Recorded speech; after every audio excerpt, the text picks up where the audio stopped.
Ladies and gentlemen, welcome to the victory edition of the Dawg Talk podcast, live here on a Sunday night. This is our reaction show. My co-host over there, Kobe Pierce. What's up, Kobe? It was a great game on Saturday. Let's just jump right into this. So let's just get rid of this nonsense. And dude, that was a huge game. Tell me about it. Man, top 10 matchup in Athens. First stripe out game. Stripe out officially 1-0. It officially gets to making a second appearance at some point in its lifetime. You know how traditions go at the University of Georgia. You get to do them until you lose, and then you never get to talk about them ever again. You know, it's like blackouts. They were a great thing at the University of Georgia, and then never again do we ever get to wear black uniforms. So it was great. It was just another reason to enjoy being a Georgia Bulldog fan, and kind of a glimpse into what I worry part of the parity is in college football these days is gone are the days of 2021, gone are the days of 2022. You might as well buckle up and just enjoy it. And I think that's what I told Katie, my wife, is, this is the new world of college football. This is the new landscape of it. To think you're going to go 12-0, to think you're going to dominate every team you play, I just don't think that's ever going to be the case again. But still, here are the golden days of Georgia football. Do not get it twisted. Do not think for 1 second that you're not living through. To live through and experience the Kirby Smart era is not to live through the golden era of Georgia football. It's the number 5 team in the country. They're undefeated. Lane Kiffin, in my opinion, the best offensive mind in the country. They start out just viciously hot. They're 3 for 3 touchdowns in the first half. They open up 5 for 5 touchdowns. They look like they just can't be stopped. And finally, the defense comes through, gets you a pair of stops in the fourth quarter. You go down, you score. I mean, like you're saying, you were down over a touchdown going into the fourth quarter, and you score 18 unanswered to win by 8. I mean, like you're saying, it's just quite the turnaround in a short amount of time, really. And it was an impressive win, and it just gets you ready for the next half of the season. I feel this was the big one for me to breathe the sigh of relief. Right? I don't know, Dan. I'd love to hear how you feel about that. But like now, looking into the back half of the year, you kind of we get a week off again. You get to play Florida, and then you kind of get to look at that last quarter of the season, Texas and Georgia Tech. I mean, it's not easy. I mean, we have some real games left on the schedule, but a couple things, a couple comments on the stuff that you said is one, you said this is the golden era, and I agree. We are living through right now what everybody thought in 1980 they were going to experience. I remember reading a newspaper clipping from, I believe it was the AJC in like 81, I believe. And it was like, the Georgia dynasty is there's no end in sight of, this run that they were about to go on because they were playing for a second national championship. They ended up losing to Pittsburgh, I believe it was, Dan Marino in Pittsburgh. And then they didn't go back. But they thought that they were getting ready to just roll them off, right? So we get the 2 national championships. We get multiple SEC championships. You are 100% right. We are living what they thought they were supposed to live through. Another comment that you made was just how incredibly hot that Ole Miss offensive was, and what a great job that Lane Kiffin does. And I know that Lane Kiffin is a hot button coach for a lot of people, and people don't like him. But people didn't like Steve Spurrier either, which brings up a whole other thing. But he's so creative, and even though I was extremely frustrated that we couldn't get them off the field, I was just completely enthralled with watching the stuff that he was calling, right? Like there was a play that they scored the touchdown on, and he had both quarterbacks in the game, and he didn't snap it to either one of them. I mean, now I know that sounds so stupid, and you're just like, so who cares? But like, one of the quarterbacks was in motion, like they were possibly going to snap it to him, and maybe he could throw or do a reverse or something like that. The other quarterback was there for maybe like an option or a pass, but they snap it to the running back and Lacey, and he scores. just a little creativity. The end around fake reverse, double reverse, where Simmons Trinidad rolls to the right, was just it was so creative. And I know Kirby was frustrated in this press conference clearly that they couldn't get off the field, but they finally did. But he was challenged. I mean, the Ole Miss coaching staff did a great job, and they were just seemed to be a step ahead for the majority of the game, just not when it mattered. But I mean, to your point, by far, he's the best mind offensively in college football, matching up with what most people would say is the best defensive mind in college football. And then on top of that, huge shout out to my partner over there, Kobe. If not for him, I don't even get to go to that game. I think it's been, I was talking to my wife, I think it's been 3 years since I went to a game. I think the last game I went to was Georgia Tech with my son when he went on an actual visit to Georgia. So huge shout out to you, brother. That was a huge deal to get to sit there. And we had such a fabulous time. I mean, Georgia did such a great job on Saturday. I mean, the atmosphere from the time we walked in was great. The tailgate areas were great. The people were great. It's not like I've never been there, but you get my point. I'm just saying the atmosphere on Saturday was just fantastic. I don't know, like, what were you thinking? Like, I know Georgia and Atlanta sports fans get so much shit for not being an elite sports town, but dude, Saturday was elite. Yeah, I mean, it's like I told my dad, right? Like, there's just something about the 3:30 kicks, and I know people love their night games, right? Like, they love them, they love them, they love them.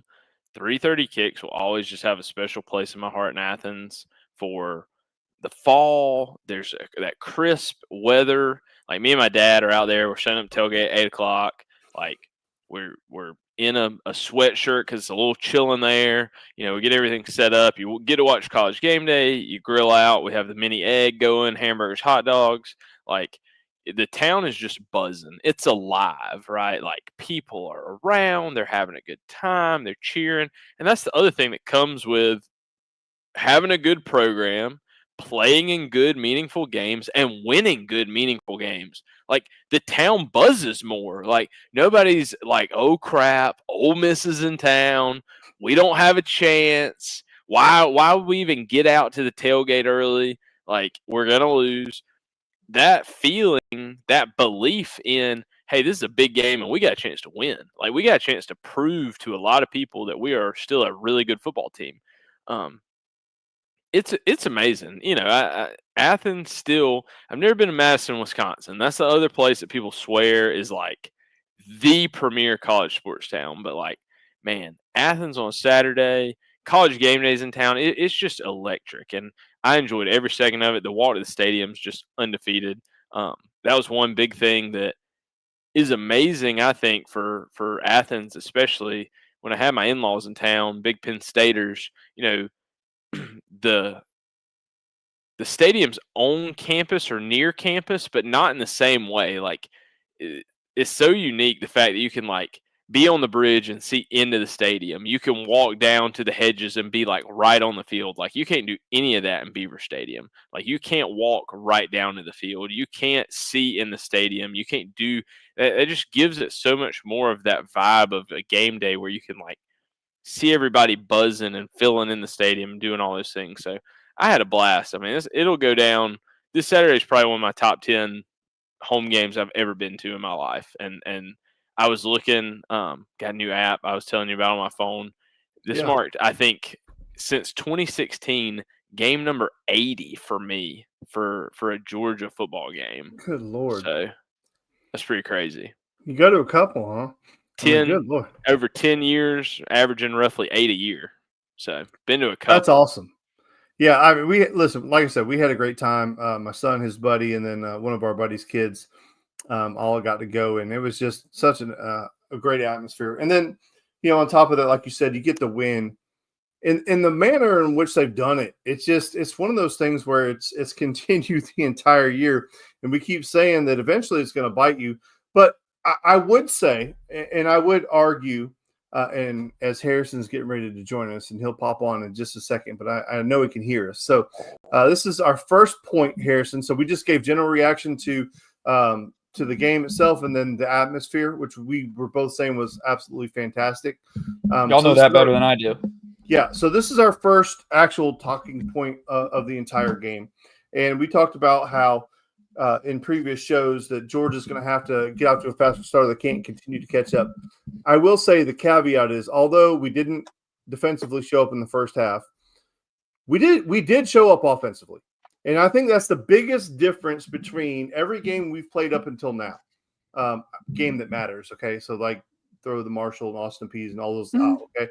Game that matters. This is the first game that I can remember, maybe Tennessee a little bit, where we were going punch for punch. Now, we didn't get the stops defensively we talked about that we needed to do, but also we weren't down 21-0 at the halftime. We were fighting, and we scored on every single drive of the game. Guys, yeah, field goal or touchdown, we scored on every drive of the game. Harrison, go ahead.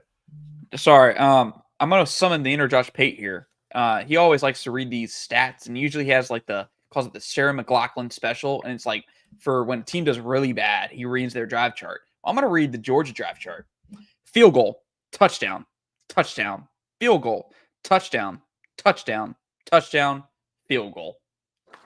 Gentlemen, 2 weeks ago, people wanted Mike Bobo fired. People wanted Stacey Searles fired. People wanted Kirby Smart fired because of a fourth down decision. I don't think anyone wants him fired now. You would have to show me the fan card of any Georgia fan that wanted Kirby Smart fired. I'm not gonna lie to you. I'm gonna have to see it. I'm gonna have to see the first time it was ever punched. It was a fantastic offensive outing. I mean, it was incredible. It was. You're talking about in that drive chart. You're an OPI away from that being probably a touchdown. You're probably a little conservative going into halftime where you're definitely playing that you don't want to give them the ball back because you haven't stopped them. So I'm not going to fault or blame anybody for that drive. Like, that field goal is just a momentum swing to get it back to a point going into half. And then, like Kirby said in his postgame presser, 4th and 1, there's definitely an opportunity to run the ball and put the foot on their throat and put the game away. He opts to kick the field goal and trust his defense, and it paid off. So, like saying, it easily could have been touchdowns right down the field for sure. So, an impressive showing from the whole entire offense. I mean, I think we were at 500 yards total in a top 10 matchup. That doesn't just appear. Dan, I'll throw it over to you. I think at the halftime, Carson Beck was our leading rusher. I know we talked about it on Wednesday. What kind of or Gunnar Stockton, by the way? You said Carson. I've been good drinking this evening. Damn it, boy. I've been on the sauce tonight. Gunnar Stockton, leading rusher, right? What does he bring as far as his legs that just seems to open up this offense, just like Stetson did at one point? Yeah, you can attack that from two different directions if you really wanted to. And one of them is, yes, having the ability to escape is such a luxury to have, and it extends plays. But then also, you can ask yourself, does he favor that approach as opposed to staying and trying to find somebody downfield? Because I see these people who are, like Gunnar played his best game by far, but there were guys that were running open that he could have thrown them to, right? But it's so hard to criticize a guy who was so freaking good on Saturday. I mean, were there guys that he missed? Yeah, all right. I mean, if you want to come with that argument, that's fine. But, like, there were first downs that he picked up that, Carson Beck doesn't pick up because he gets sacked. So, just like it's pick your poison. And I think that's the hardest thing about being a fan is that, it's like there are certain things you see, and then there are certain things you need to understand. Is you can have a quarterback who will stay in the pocket all day long, and he might find one of those guys that break open loose, and you get a wide open touchdown, or you can have a quarterback who could escape out. Wait, Harrison, what in the hell are you doing? I can't even focus. Sorry. Go ahead. Continue. No, go ahead. You got something? No, talk. I do. I was waiting for you to finish. I'm My bad. I was trying. Our layouts have been messed up for the last week or so, and I don't know why. Been trying to figure that out. But anyways, I pulled this up because it goes hand in hand with what you're talking about. Brent put this out just a few minutes ago. Single game performance comparison. Gunnar Stockton versus Ole Miss yesterday. 348 total yards, 5 touchdowns, 89.7 adjusted completion rate. Stetson Bennett versus Oregon. 376 total yards, 3 touchdowns, 92.9 adjusted completion percentage. There we go again. That was by far the best performance Georgia's had from its quarterback in 3 years. Yeah, and that's no shade against 15. No, that's a fact. Listen, my whole point was that the fans are going to find something to argue and bitch about no matter what. But my whole point was that he's able to escape and extend plays and pick up first downs that the other guy couldn't. Well, the other guy might actually throw a couple more touchdowns, right? But he's not going to extend those drives. So it's pick your poison. But I think Gunnar is doing a really good job of kind of trying to find that balance. Kobe, I don't know about you, but I feel like he's getting so much better at keeping his head up a little bit longer and trying to find that. And he does a great job of taking care of the football too. Great assist there, Harrison. But I think he's getting better at finding the guys. Yeah, like you're saying, I think that he still has the tendency, right, to want to protect the football to a point where he can be late from time to time. He has to not only see it, but then he also has to believe it that he sees it. But man, it's special, right? Like when he tucks the ball and we're talking about his ability to extend plays, it not only does that, but sometimes he can make you right when you're wrong, right? Like a play's busted, it has no option. A run blitz doesn't get picked up. Like he still has the ability to make positive yards, positive plays out of things that should have been busted plays, should have been sacks, should have been throwaways. A +1 runner in college is always going to help your offense so much more than your traditional pocket passer. And then in Gunnar's case, I mean, the guy he just wants to win. Like he doesn't care. I mean, that man didn't take near the shots this game that he took in the Auburn game, but he took some knockout blows. Like I know we always like to show the highlights of some of the hits Aaron Murray used to take. That first sack he took against Auburn, I would put against any of those hits. I mean, he got his bell rung out the gate and hopped up like it's just another Saturday, ready to roll. That's our layout. You finally found it. I don't know. What I had to change some settings, but we've got it. Welcome back. Welcome back. Yeah, the damn photo, like the damn nameplates aren't too big, where it's taking up like a quarter of our screen. So welcome back to the Dawg Talk podcast, ladies and gentlemen. Can we talk about a guy that I think we all said for the last few weeks needs some confidence?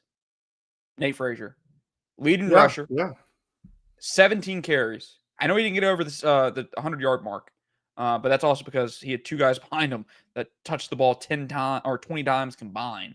72 yards. He didn't have this big long run, which he may have had in the Clemson game and a few other games in years past. But that looks like a guy that's confident again. He held on to the ball, no fumble, and he was hitting the holes and he was trusting his vision, which is something I felt like he had gotten away from. The only time, the only run that I saw where I was like, dang it, Nate, was on that 3rd and short. He bounced to the left. It was late in the game. I believe we had to kick a field goal. And I felt like in real time, and I have not watched the TV copy, so everything I have in my mind is fresh from the game, being there. It looked like that hole's wide open to the left, and then it closed really, really fast. I thought he could have stuck his nose in there and maybe got it if he would have turned upfield. But yes, Nate did a great job. He caught the ball out of the backfield, and man, I'm telling you, if Gunnar didn't see him in the flats on the left side for that touchdown, I was going to lose my mind. Like, because he picked him up really late. He picked him up. He's like, "Oh, Nikes, he's wide open," and he gave him the ball and he walked in for the touchdown. But a good job by Nate too, because he didn't panic. Like a lot of times, and Kobe, you've played football, you've been around it. You've never been a receiver, but like like as a tight end and stuff like that, it's like when you're in the middle of the field and you're wide open. Like that is the most anxious feeling in the world because like you don't know what to do. You're like, oh wait, should I move? Should I stay? Should I? And always the best thing to do is just settle down and just stay still because the quarterback can find you that way. But and that's one of those things that will never show up in a box store. It's one of those things that's hard to evaluate or whatever. But when you watch it, you could see his shoulders kind of come down and he just relaxes and he waits for Gunnar to find him and he does. And then he just walks in the end zone. And like, again, nobody in the world is going to look at that and be like, that was a good play. But yeah, it really was because he could have kept running upfield and, it might have taken away the angle, but he didn't. But then the other thing is Chauncey Bowens, who was slowed down a little bit last week with that calf injury. He had a couple really tough runs, and I was really happy to see him back out there. And even McCray did a good job picking up some yards, although he tried to bounce one, which I wasn't a fan of that one. That fourth down run where he got stuffed initially. Hell yeah. Like, my God. I was sitting there like, you see the initial pile up, and I'm like, oh, crap. Like, George just turned it over on downs near midfield. Like, that might be the death blow. But what do I know? He just keeps chugging. He like Kobe in that soda can. No doubt. It's as good as I've felt through the halfway point at running back probably since 2022. Like you're as healthy, knock on wood, whatever. You're as healthy and confident in you have 3 running backs and a fourth in cash in the passing game. You have 4 legitimate options to give the ball to at the moment. All of them have very different roles that you may give them, their carries in, but they all serve a purpose. Like McCray is going to go get you some dirty yards. Frazier always has the ability to hit a big one. And then, to me, Chauncey still is your home run back. Like he has the ability to make one man miss and go to the house. So, and then Gunnar's your X factor, right? He has the ability to keep it at any point in time and make you right. So it was fantastic. I mean, I think he ran for like 221 or something like that on the ground. Averaged well over, I think, 5 yards per carry. So, I mean, that's just demoralizing. That's the kind of games that you're supposed to win 10 times out of 10, and you did when it mattered most. So, like you're saying, it's impressive. That was the one thing Kirby talked about, and this is where I want to give credit because obviously we started the show talking about Georgia's drive chart and the credit given to those guys, but in previous games, even with some coordinators, when you get yourself in a hole and it's becoming a shootout, you see some coordinators get away from what they know, get away from what they're good at, and specifically like even Todd Monken at Georgia, there's some games where Georgia ended up losing, but you're like, man, he got away from the run. Like, probably too quickly. Mike Bobo, to an extent, maybe in the last few years, has also gotten away from the run, and these games have turned into a points fest.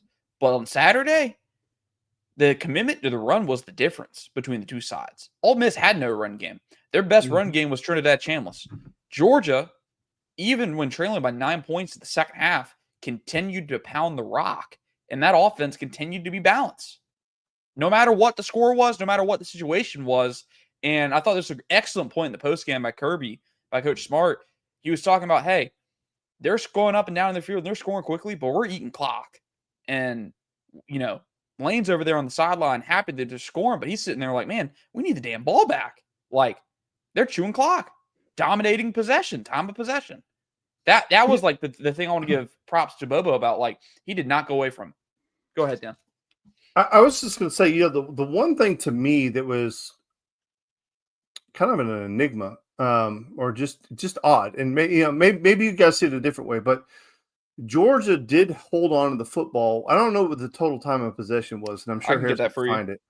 But it felt to me like Georgia had the ball a lot. It just felt like Ole Miss would score. But and maybe it's a lot closer than, and maybe that's gonna just I'm erase. Go going. ahead, Kobe. I'm going 12 minutes of differential when he pulls it up. Is my So you think guess. Georgia had at least 12 minutes more? Correct. 37 minutes and 36 seconds for Georgia, 22-21 for Ole Miss. The fourth quarter, Georgia had 13 minutes time possession.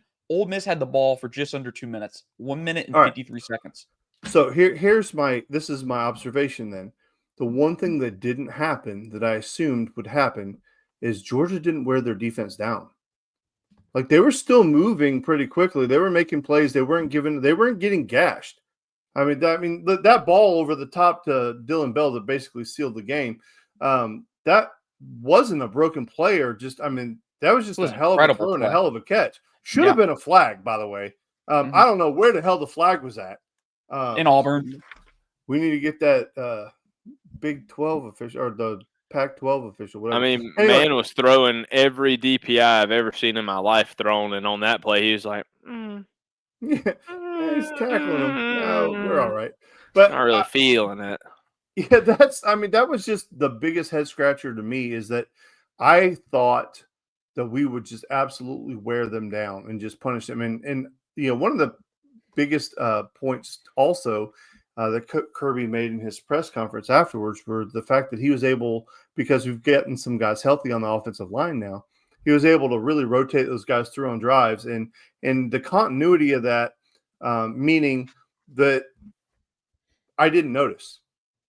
You know what I mean? And that's a good thing whenever you're able to roll guys in and still be productive and still keep the drives moving. It's not like a glaring weakness where like, oh man, Juan's in and so-and-so's out or whatever, the case is. Because Gaston was rotating with Green, if I'm not mistaken. Is that right, Harrison? Yes. Yeah. They rotated quite a bit, but yeah, they rotated around. I mean, at one point, Juan Gaston was your left guard and Glover was at right guard. And then Monroe Freeland goes down. I don't know exactly how much time he missed, but I know he missed a little bit of time. Whoever when it was that went into left tackle did a great job. And my whole point is that we were able to rotate him in, and I thought that was going to really wear down that defensive front, and it didn't really do that. So I guess you got to give a lot of credit to Ole Miss. And Ole Miss played a good game. They played a great game. Let's call a spade a spade. Georgia ends up getting that win. But, it's like Lane Kiffin said in his press conference. I mean, it's one specific moment, making one specific play, making, key plays at key moments. He's like, he's like, we did it the entire game until it mattered. And then all of a sudden in a tiny space, Georgia made the critical plays at the critical moments and we didn't. And I think it was a really well planned game by both teams. I thought the execution offensively for both sides was friggin' outstanding, and defensively left a little bit to be desired. Just a little bit. Yeah, just a lot. I was trying to be nice. Kobe. Like you're saying, I mean, it is what it is. Like we were joking last week of we're getting close to you are what you show me you are season, right? Mm-hmm. Like Georgia's defense is what it shows me. Like I'm not gonna sit here and tell you like, oh, this is just this is a top 10 defense that just hasn't shown it to me yet. When they're hot, they're nasty, right? Like when they got the juice in the fourth quarter and the second half, there's some bad dudes out there. They play with some fire, passion, and energy. But when they're not, man, it's as bad as it gets. I mean, it's 2016 Georgia Bulldogs all over again. Can't tackle, can't have a pass breakup. Can't be on the right side of a route. Can't get to the quarterback. Can't knock down passes. So, like you're saying, kudos to them, to Kirby, to Schumann for dialing it up, for getting it right.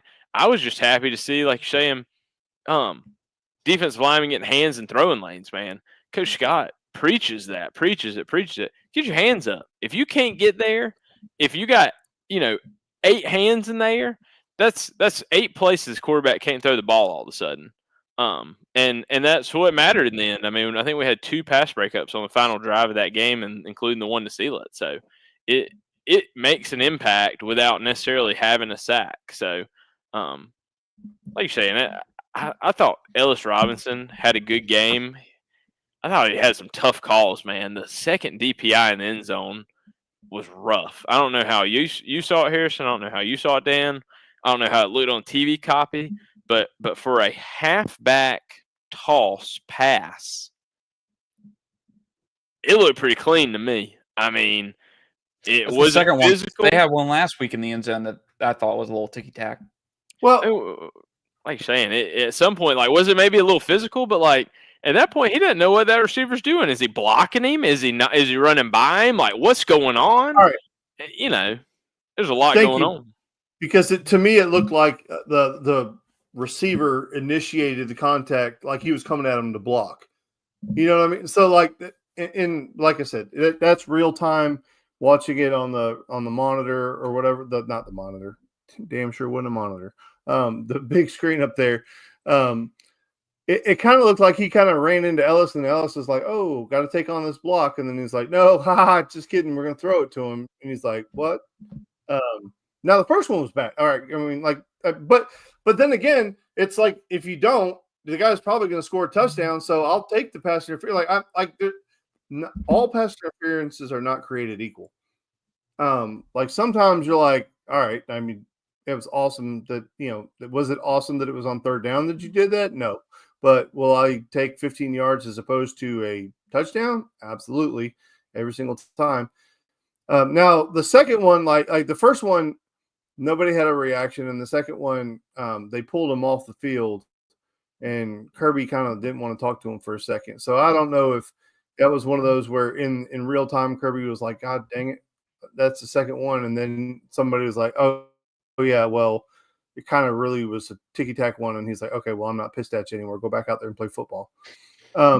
And then something that my son picked up on, and I think it was DeMello Jones, whatever. Like he didn't have the best game either. I mean, he didn't have a bad game, but he didn't have the best game in the world. He makes a big pass breakup, and then he does the land shark shit to the Ole Miss sidelines. That's kind of funny. But again, Dalen Everett did a good job. I thought they didn't really go after Dalen. At least I don't think they did. Maybe Harrison, you got to watch it on a monitor, and you had all the information at your disposal, but. To me, it didn't feel like they were trying to mess with Dalen Everett very much. No, and it seems like these days, the only time they're going at Dalen is when he's playing, a little softer coverage. He plays traditionally how Georgia wants him to play. Kobe, you've been in the defensive meeting rooms. You know what that's like. He plays a good job of he's not going to give you anything over the top. I can only remember there's been one time in the last 2 years that I can remember him getting beat over the top. One was last year versus Ryan Wingo in Austin, and Ringo just outran him. It was actually a smart play by Dalen. He got a DPI instead of giving up a 45-yard reception. And then last was versus Kentucky on a double move. He got caught on a double move. That's like the 2 times he's been beaten over the top. Other than that, it's been anything underneath. Whatever he gives up in his cushion, that's been the only thing he gives up underneath. And other than that, teams don't throw at him anymore. Very rarely do they throw at him anymore. And I think that's a product of the development he's had, because it wasn't long ago that he was the guy getting targeted, but he has 2 guys over, opposite of him that are younger, haven't quite been there. And like y'all said, kind of get hosed sometimes on these DPIs.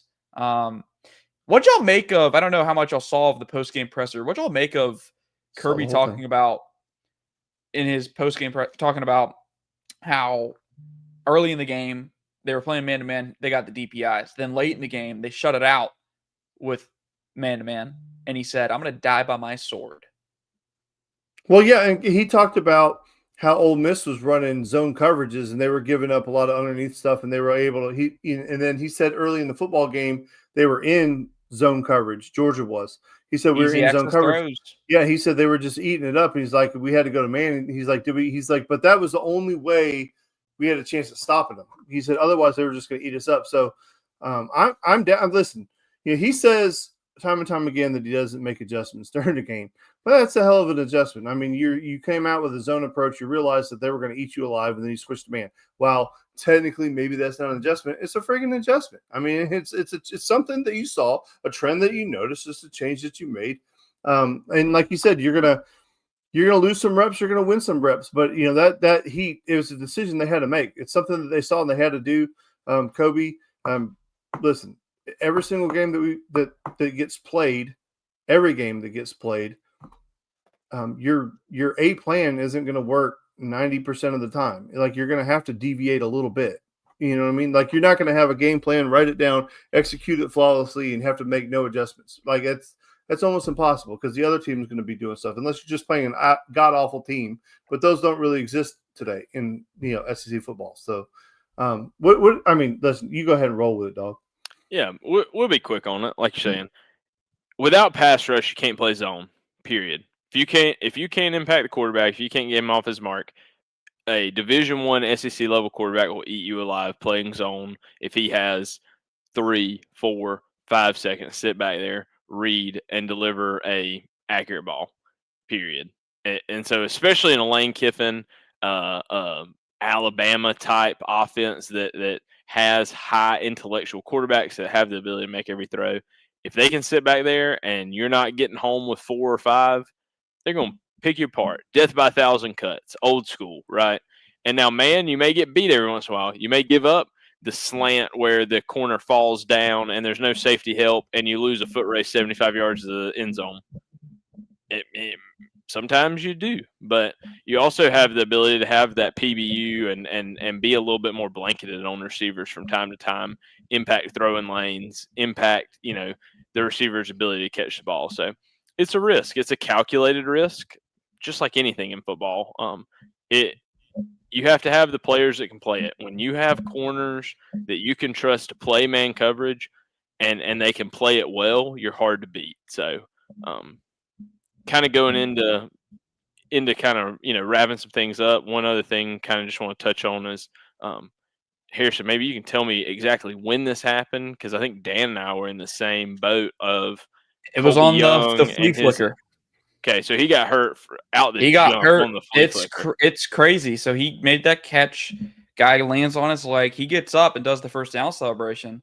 And right after that, he limps off and limps back to the locker room under his own power. Dude, he jogged.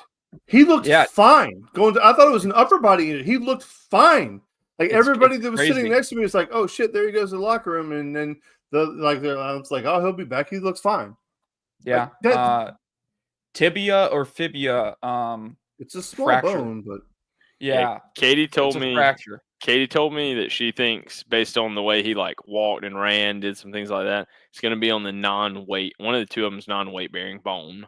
That you can fall on and walk and do things like that, but if it's broken, you can't play. So from what she said, obviously not an orthopedist, still in training, but 6 to 8 weeks, and he could be 6 to 8 weeks, and he could be back. So they'll know more, I'm sure. Like Kirby said, out indefinitely for now, but give him some time, give him 6 weeks to heal. I mean, I feel like an SEC championship, first round of the playoffs, he could definitely be back. So, like our wide receiver on our high school team, he broke his either tibia or fibia in week 3 when we played Archer, and then he's back now. So, I guess 5 weeks. Like he came back in 5 or 6 weeks, and he was in a boot. But I guess the severity of the break obviously changes that too. If it's a clean break, whatever, or just a fracture. Really hate it for him because he was having a really good year. I mean, that guy was playing like so he had a purpose to play. And it's not just because he's 6'5" and could go up and catch those jump balls, but that guy after the catch this year was wild. All right, one criticism: throw no Thomas the effing ball. Like, bro, he caught a tough break. Talk about tough breaks. That OPI was a tough break. But he was open. There were a couple times he was legit open, and we took the check down. I want to see that kid get the ball in his hands so bad. Trust me, I feel like you're definitely going to get to see it now. With Colby being out, I would say that he is going to be one of your new premier targets. Also, fibula, for anybody wondering, is my guess, because that's the non-weight bearing bone. Katie got back to me. My same anger like that. I am ready for one of these Dylan Bell end arounds to be to Zach Branch. Oh. Dylan Bell does such a good job on him. I'm not saying he doesn't do a good job, but I'm just ready for one of them to be to ZB coming the other way, because I just feel like that has the ability to be They've taken Gone. the reverse to Branch All versus Bama, so they've set it up. That is I'm ready so for funny. it. That is so funny. He said it. There was a drunk guy that was spilling shit on me all night long, and that's all he would talk about was, why can't we run him on a jet sweeper and around, get him the damn ball? And it's no rant. It was just he's taking this twisted tea and just spilling this shit on me all night long, and he's just so angry that Zach Branch didn't have the ball. And Bobo's still an idiot, if you just in case you were wondering. And let's see what else. Oh, Schumann's got to go. We're paying him $80 million to not do shit. And I mean, it was great. I love being in the stands. I don't love being in the stands. It's a fucking lie. And oh my gosh, it was so awesome just listening to people talk the whole time, and it was just so crazy. And it's, God Almighty, Gunner's so terrible. Oh my gosh, we scored on every drive. Like, oh my god. Oh, and listen, Read the drive chart, yeah. There was a fella 2 rows back that was ready to go take Peyton Wooden behind the woodshed.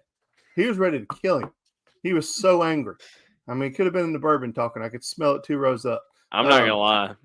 Kirby Paul Smart probably was ready to do the same to him after the second kick out of bounds. Oh yeah, I would have hated to have known what the words were said. But then you kick the field goal. You kick the field goal, go up 8, and all of a sudden, back in the good graces. But here's thank you, Lord. Why are we trying to kick to the corner of the end zone? He's acting like he can only make it 1 yard deep in the end zone. You telling me one of the best kickers in the country can't kick it out of the back of the damn end zone? The Ole Miss guy had no fucking problem kicking out of the back of the end zone. That some bitch was talking about, hey, you in the 3rd row, here it comes. I mean, it must have been something they saw on tape that said, hey, we're gonna try and be directional this week. We're gonna try and hit him with a changeup or something. I don't know what it was, but I'm with you, Dan. If you can kick the ball out of the back of the end zone, he said it versus Texas when they tried that. Apparently it looked like an onside kick versus Texas, but he said it was a missed kick. He said more often than not, if you can kick out of the back of the end zone, I want it out of the back of the end zone. Correct. Man looked like me on the first tee box. 4 left. Hey. All right. Really quick, because I do want to let y'all go watch the Falcons game. I know people want to watch the Falcons game. Was that the loudest Sanford Stadium has been in that 4th quarter? Was that LSU as loud as long ass time ago? I can't remember. That game was way louder, but that's just revisionist history. It was loud. It was bumping. I think the biggest difference, in my opinion, is it was so loud in the 4th quarter when they had the ball, and when we finally got that first defensive stop and made them punt, it was electric. It was bumping.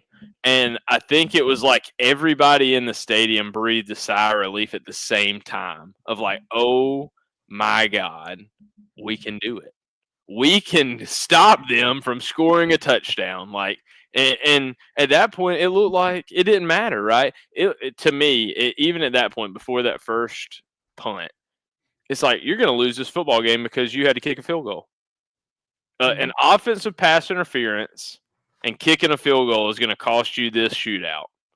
And luckily it didn't happen. You make them punt twice, score 2 touchdowns, you go back up. But it was electric. It wasn't sustained electricity the whole game because we gave up 21 the first half. I mean, the thing that my wife knows I hate more than anything now is the new tradition that the cheerleaders come out and redo the Georgia Bulldogs cheer in the 2nd quarter.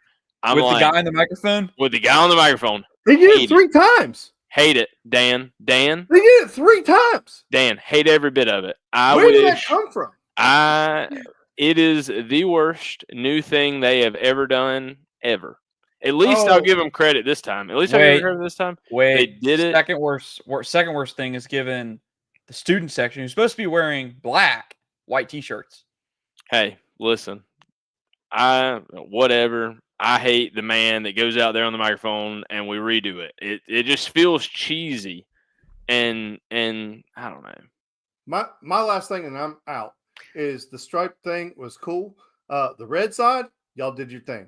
Red, solid red, not a damn black or white shirt in the mix. Everybody's wearing red. Hell of a job. Even my son even wore a red shirt. I made him wear one. We went to the State Center and bought the other guy a red shirt to make sure everybody had red.